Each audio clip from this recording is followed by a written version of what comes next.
Enough is enough, and it's time for a change. Today in Chicago, a white man was kidnapped by 4 African Americans simply because he was white. He was beaten, he was tied up, he was gagged, and he was scalped. He was tortured because he was a white man who supposedly voted for Donald Trump. Turns out he's also mentally handicapped. That's right, 4 African American individuals kidnapped a mentally handicapped man and tortured him. And they did it while they streamed it live on Facebook.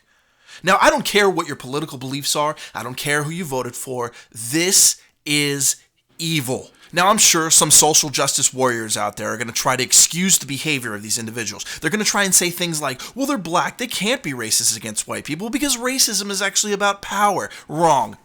Not going to accept that anymore. We are not going to accept those definitions anymore. It is a new day. It is a new dawn. We are sick and tired of being told that we're racist, sexist, bigot, homophobes every time we turn around. And then stuff like this happens and we're supposed to tuck our tails between our legs and walk away and not say anything and just be nice about it. Well, I'm done being nice. These 4 individuals need to be lined up against a wall and shot. If the shoe was on the other foot, if this was 4 white men kidnapping a black man, scalping him, calling him names, kicking him, spitting on him, holding him up to 48 hours, putting duct tape over his mouth, there would be riots in the streets. There would be buildings on fire right now. Jesse Jackson, Al Sharpton, and every social justice warrior nutjob would be on the television right now as we speak. CNN would be covering this 24 hours a day, 7 days a week to show that white people are evil and black people are consistently victims. Well, the evidence of this video proves otherwise. 4 black individuals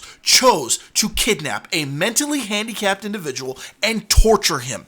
Not just kidnap him, they tortured him, they beat him, and then they live streamed it on the internet for the world to see, which means they have no shame, they have no moral backbone, they are scum. They deserve to be lined up against a wall and shot and made an example of. If you're willing to tell me that someone has the right to do this to another person, you have lost the moral high ground and your argument is invalid. If you go on Twitter and you try to make excuses for these people and say, well, you don't understand their situation, no, I am not going to accept that.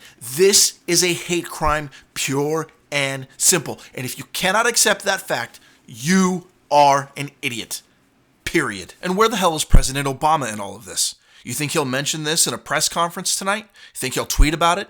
You think he'll mention this when he comes to Chicago on January the 10th? That's highly doubtful, considering the fact that he's forgotten that Chicago existed for the past 8 years. But you know what he didn't forget? He didn't forget to mention guys like Trayvon Martin and Michael Brown. This whole narrative that black lives don't matter in the United States is exactly what leads to stuff like this, where innocent people are targeted because of the color of their skin. And spoiler alert, they're not black.